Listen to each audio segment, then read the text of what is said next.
Hey guys, welcome to another video on the Inside Spurs channel. Happy Wednesday afternoon. Hope you're looking after yourself and you're having a good day. Obviously, game day today, so this will be the Brentford preview ahead of the quite important, Premier League game this evening, as well as an update around Brighton and Bryan Gil interest. Looks like that might be something to really keep an eye on, so we'll talk about both of those. Also want to say there is a video that I released earlier today, bit of a loan roundup, Dominic Solanke, bit of interest. If you haven't seen it, go back, have a little watch, tell me what you think. But yeah, just want to say if you're new, subscribe. You're very much welcome to join us for the journey. And let's talk about the game that is at 7:30 tonight at home to Brentford. Obviously, this was the fixture the other way round. That was Ange Postecoglou's first game. It was a 2-2 draw at Brentford. It was the game that, if you're watching this and you thought Vicario was going to be a bad keeper, yeah, you ate some crow on that one, didn't you? It was a game that Emerson scored in. Maddison got a couple of assists. Romero got a goal. Also went off concussion. And obviously, they didn't have Ivan Toney in that game. So this game is a completely different game to the one that we first saw. So let's have a look at the league table where we are standing. So Spurs in 5th with 40 points. Brentford down in 15th with 22 points. Weirdly enough, I always thought Brentford was a little bit higher, to be honest. I don't know why. Winning 6, drawing 4, losing 10. Spurs with winning 12, drawing 4, losing 5. Look, they are a different team now than what we've seen this season. Ivan Toney, first game back, made all the difference against Nottingham Forest in a 3-2 win. So we're going to be dealing with a Ivan Toney-driven Brentford team, I think is probably how I'll sum it up. This season, when we look at some of the bit more of the in detail stats, Brentford scoring 29, conceding 33 within those 20 games, and Spurs within their 21 scoring 44 and conceding 31. So yeah, we're prone to a concede, but if we're averaging over 2 goals a game, I can work with that. So look, it's a London derby. These games are always quite interesting, sometimes very tasty. We all know what a London derby really truly looks like. Bit of team news surrounding Brentford, the hosts first. So obviously missing Sergio Reguilon, ineligible. Shock, I know. Rico Henry, Aaron Hickey, Brian Buemo, Kevin Shard, Visser, Saman Ghoddos and Frank Onyeka all miss out with Christian Norgard potentially doubtful. For Spurs, obviously, we miss Alejo Veliz. Obviously, he has recently returned to training on the grass, so that's quite a nice, good step. Manos Solomon was close to coming back, but having a setback. They said they're going to reevaluate him next week and see what that's all about. Lo Celso misses out in this game. We all thought he'd be back, but we probably expect him to be back at the weekend. Heung-min Son, obviously, international duty. Same with Basuma. Papa Matasar, I assume, is back today, so I don't think he'll be on the bench at all, but he'll be obviously back for the weekend, thankfully. And yeah, Ryan Session's still missing a little bit of time. So this is leading into quite a busy period for Spurs. Obviously, when you have that sort of winter break, you sometimes have to make the games up elsewhere. I'm not saying anything that's quite alarming to any of you. So when we sort of have a quick little look at the fixtures list for Spurs coming up after, obviously, today, we got then on Saturday, we do have Everton away. So yeah, we're only playing in a few days' time. And then after that, it's back to normality of playing once a week with Brighton at home.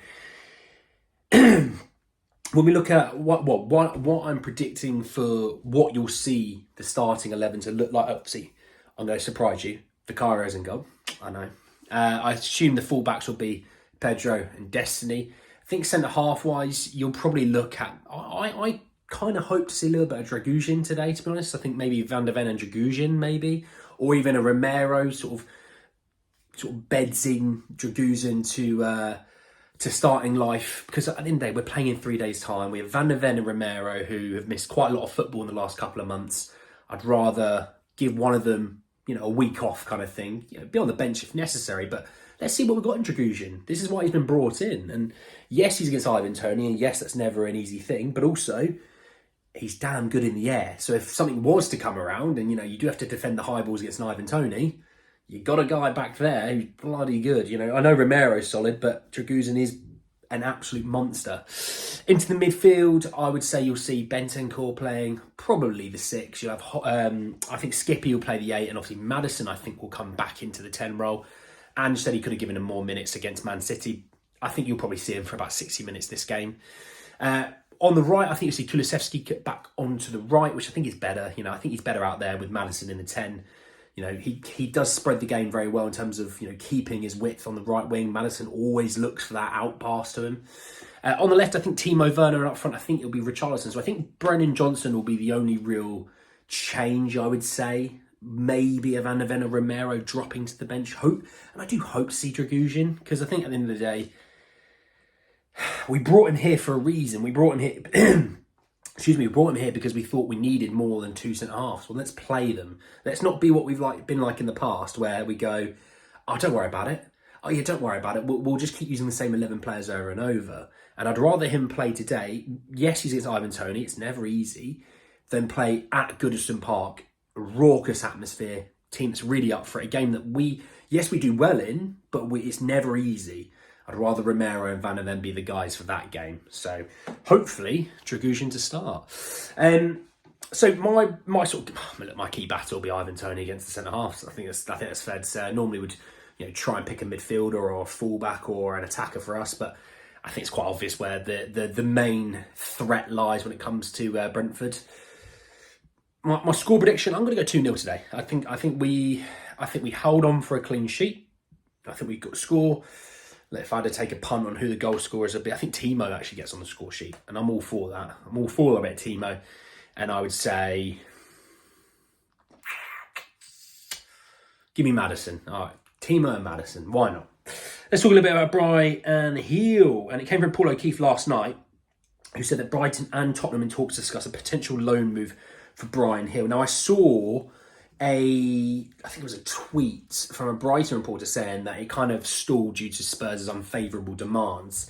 I think with that, Spurs aren't desperate to lose Bryan Gil, but if they're going to lose Bryan Gil, they want it to be worth it for them.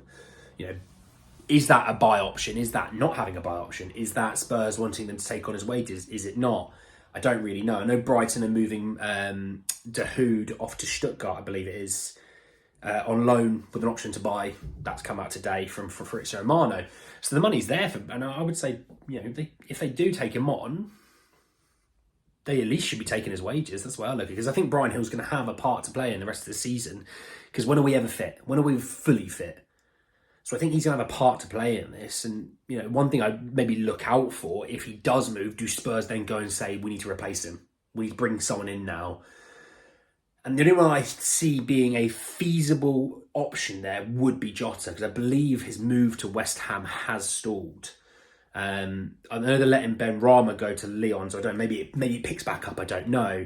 But that's the only one that I can see happening. But those deals are never easy because of the situation of taxes and things like that. It's all way more complicated than you and I could understand. But I'd probably see that's anyone maybe coming in if we do let Bryan Gil go.